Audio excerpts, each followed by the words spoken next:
Hello বন্ধুরা, আসসালামু আলাইকুম। কেমন আছেন সবাই? তো আশা করি ভালো আছেন। আলহামদুলিল্লাহ আমিও ভালো আছি।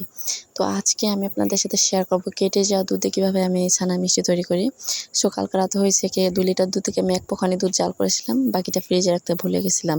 তো সেই দুধটা কিন্তু দেখেন কি সুন্দর তরল আছে, জ্বালালে আপনি ছানা বেঁধে যাবে। তো এখানে লেবু বা ভিনেগার আমার কিছুই প্রয়োজন হবে না। দেখতেই পাচ্ছেন কীভাবে একা একাই এটা কিন্তু একাই ছানা পেকে গেছে। তো ছানাটাকে আমি সুন্দরভাবে পরিষ্কার একটা তেনাতে সেঁকে একদম চেপে পানিটা বের করে নিয়েছিলাম।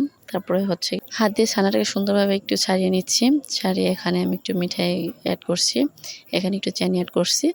যে যেমন মিষ্টি হয় সেটার পরিমাণ বুঝে আমি এখানে একটু বাদাম অ্যাড করছি।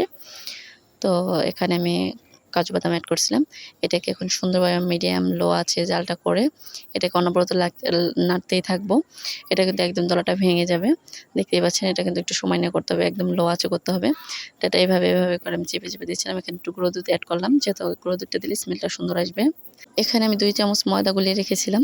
এখানে ময়দাটা দেওয়া হচ্ছে কারণ এটা আঠালো ভাব আনবে ময়দাটা। এখানে আটাও ইউজ করা যায়। আপনাদের যেটা ইচ্ছা সেটা ইউজ করবেন। তো এভাবে জমে থাকা দুধটা না ফেলে দিয়ে এভাবে মিষ্টি বানিয়ে কিন্তু আমরা বাসায় সবাই খেতে পারি। আর এভাবে আমরা ছানা মিষ্টি দোকান থেকে অনেক টাকা দিয়ে কিনে খাই। তো দেখা যাচ্ছে অনেক সময় দুধ কেটে যায়, আমাদের ফেটে যায়। সেই সময় আমরা দুধটাকে ফেলে না দিয়ে এভাবে আমরা কিন্তু একটা মিষ্টি তৈরি করে খেতে পারি। তো এখানে এটা অনবরত নাড়তে দেখেন একদম আঠালো ভাব হয়ে গেছে। এটাকে কিন্তু একেবারে শুকাবো না আমি। এটাকে এখন নামিয়ে নেব। একটা বক্সে একটু ঘি মাখিয়ে রেখেছিলাম, যেহেতু ঘি ওটা ওঠানোর সময় যাতে একটু সহজ হয়। পুরোটা উঠিয়ে এখন আমি একটা শেপ দিয়ে নেব সমান, একদম পাতলাও না একদম মোটাও না, মাঝারি আছে, একটা মাঝারিভাবে একটা শেপ দেব। সমান করে দেখতেই পাচ্ছেন আমি কীভাবে দিচ্ছি।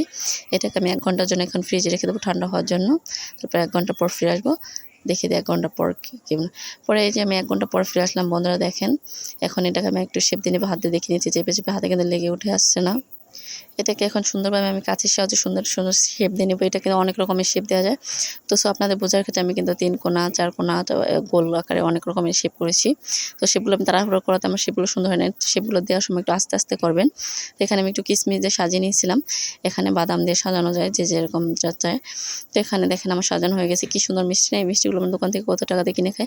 তো বন্ধুরা, আপনাদের কাছে একটাই অনুরোধ, আমার নতুন চ্যানেলটিকে, ছোট চ্যানেলটিকে একটু সাবস্ক্রাইব করে দিবেন এবং কি আমার ভিডিওটা ভালো লাগলে একটু লাইক একটু শেয়ার করে দিবেন। ভালো থাকবেন, সুস্থ থাকবেন। আল্লাহ হাফেজ। দেখা হবে নেক্সট কোনো ভিডিওতে। আর হ্যাঁ, আপনারা যারা আমার পেজে নতুন প্লিজ আমার পেজটাকে একটু আমার চ্যানেলটাকে একটু সাবস্ক্রাইব করে দিন।